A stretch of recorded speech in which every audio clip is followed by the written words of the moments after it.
So I've received a lot of requests on axe building tutorials. So today I'm going to make a simple tutorial on how to build a basic axe. The first thing that you want to get is your core for your weapon. You could either go PVC pipe or go a little fancy and get a fiberglass core. Today we're going to go with the PVC pipe. It's easier to get, it's cheaper, and you'll get a lot of mileage out of it. So here's the Schedule 40 half-inch PVC pipe. You can get this pretty much at any hardware store. The half-inch refers to the inside of the pipe. The actual pipe itself is about 1 inch wide. So since I'm making a shorter axe today, I'm getting a shorter PVC pipe. Then we move on to our foam. I'm going to be using the Walmart blue camping pad. This is called Ozark Trail Camping Pad. Apparently only sold exclusively in stores. Comes out to be about around $8 after taxes. You can get a lot of mileage out of a roll of foam like that. We're going to also need some open cell foam. You don't need a lot of this. This is a half-inch open cell foam. I purchased it from a fabric store such as Joann's. I bet you can buy them from craft stores as well. You only need this for striking surfaces, so you don't need a lot of it. We're also going to need either pipe insulation or a pool noodle used for the shaft of your axe. Pool noodles are generally cheaper, so get the pool noodle. You'll get a lot of mileage out of that too.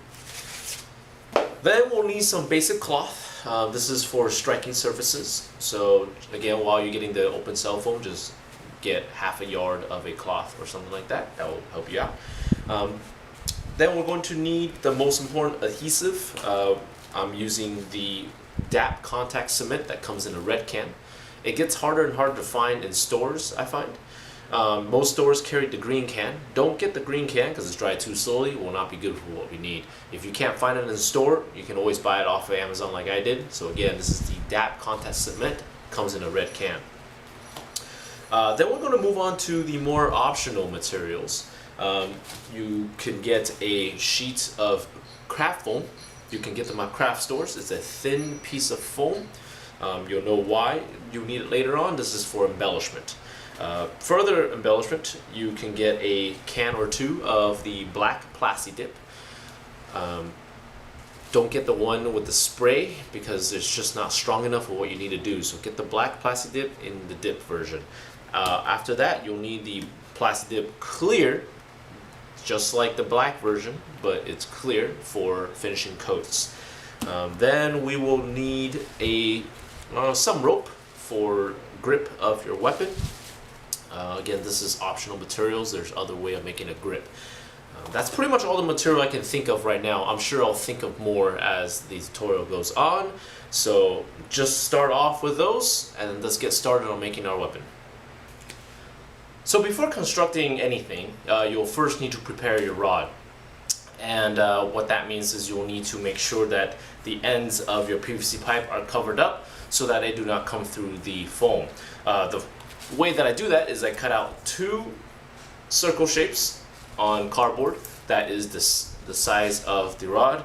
I put some double-sided tape around the PVC pipe, and I basically just tape this on with some duct tape, like so.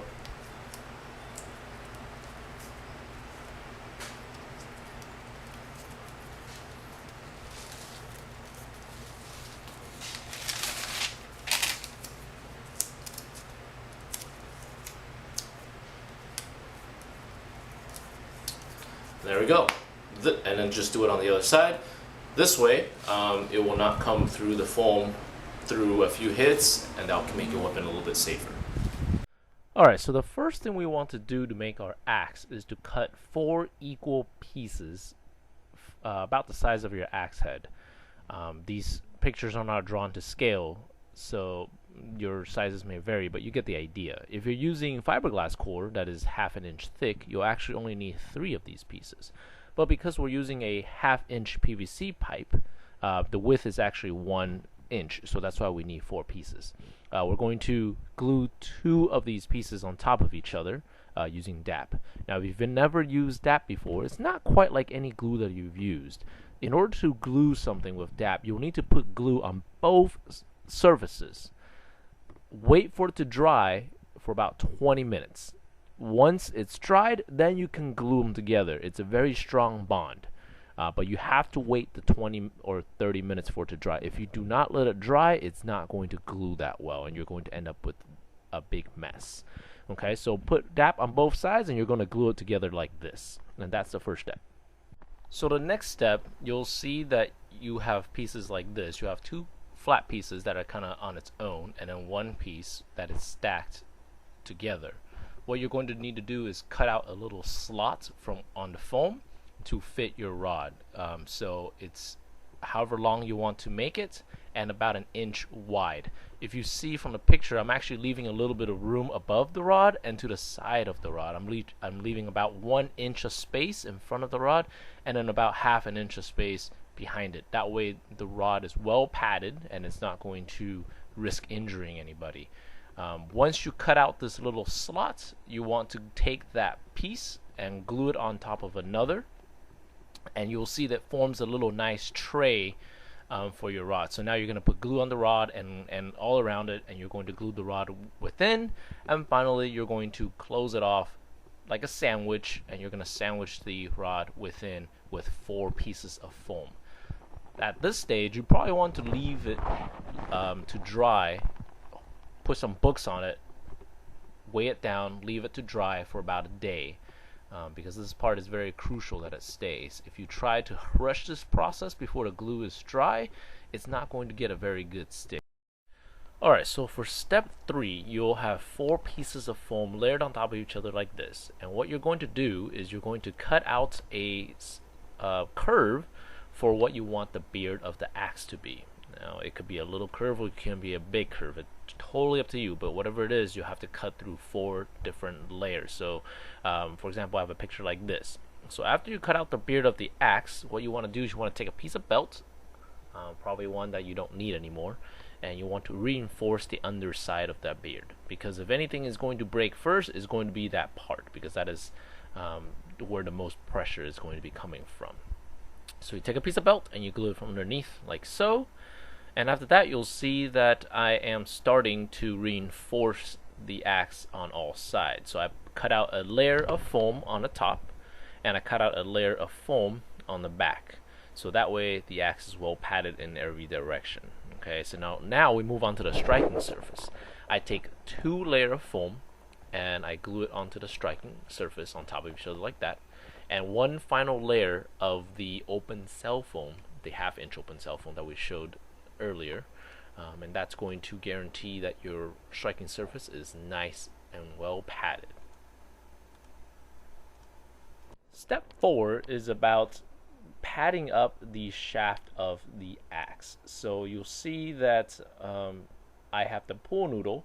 I cut out segments of the pool noodle and I basically slide it over the rod like that. Depending on the size of the pool noodle that you get, it should be a pretty good fit. This is the part where you probably can do it without having the DAP to dry. What I normally do in cases like this is I simply put the glue over the PVC pipe and a little bit of glue on the inside of the pool noodle. And while the glue is still wet, I slide the pool noodle over the pipe. The reason why I do this before it's dry, because after it's dry, it's going to glue to the first thing that it touches, and you will not be able to glue the pool noodle over the pipe anymore. So you can do this part while it's wet. After you've done that, you want to cut out another small segment of the pool noodle, and you want to build up the pommel like so. Okay, so that way you want to cover up the pommel just in case if somebody accidentally hits it, they're not going to poke out their eye. After that, you want to cut out 2 little discs of foam and pad it up, so that way again the pipe on the inside is pretty much covered on all directions, and with that many layer of foam, it hopefully wouldn't come out of the weapon. So now that we have the basic shape and structure of the axe, the rest is really up to your embellishment. So remember all that craft foam that we got? What you can do now is you can cut it up in the design and glue it onto the axe that looks cool and whatever you prefer. So in this example, I cut it out so it looks like a piece of metal, and I glue it on there, and I cut out small little discs of foam to make it look like that piece of metal is bolted onto the axe. So after that, you're pretty much done. The rest of it is just basically plasti dip. I'm not going to go over how to do plasti dip in this particular tutorial, but you can always look at my other tutorial to figure out how to finalize the weapon with plasti dip. Alright, so now that we're almost done with our weapon, we have to start thinking about what to do about the striking surface. Most groups actually require you to have cloth on the striking surface. Because this is an odd shape with an axe, it's harder to actually sew on a piece of cloth on here. So what I actually do is I actually glue the cloth onto the striking surface itself. However, I don't actually put glue on the striking surface or what's around it. What I do is I actually put glue on the edges of it. So if I had an axe like this that I want to put cloth cover on, I would actually put DAP on the outside edges like that and on the sides like that as well. And if, let's say this is the cloth that I'm going to use, I would actually put glue on this edge and on this edge, but I actually would not put any glue in the middle, because you don't want the cloth to be glued to the actual striking surface itself. You want the cloth to be glued around it. So for example, if I have glue here and I have glue here, this cloth will simply wrap around the striking surface like this, gluing on to the edges. So the actual strike surface itself is still free to breathe, compress, stretch. It's still free to do all of that. That will fulfill the requirement of having the cloth covered striking surface. Alright, so now that we know how to make a basic axe, we can apply the technique to pretty much any project that you can think of. So for example, if you are part of a post-apocalyptic LARP and you want to make an axe that looks like a street sign, you can with that same technique. So this axe is completed with plasti dip, so you can definitely see the amount of details that you can get with plasti dip if you can imagine it. So if you have other questions on how plasti dip is applied, refer to my other tutorial. The back of the weapon is basically just a Nerf football that is covered with plasti dip, so it looks like you basically plucked this weapon out of the ground and there's still concrete attached to it. So that is basically the end of the axe tutorial. Go out there and start experimenting and making stuff, and if you have any cool project you'd like to show, put it in the comments. I hope you enjoyed this tutorial. We'll see you soon.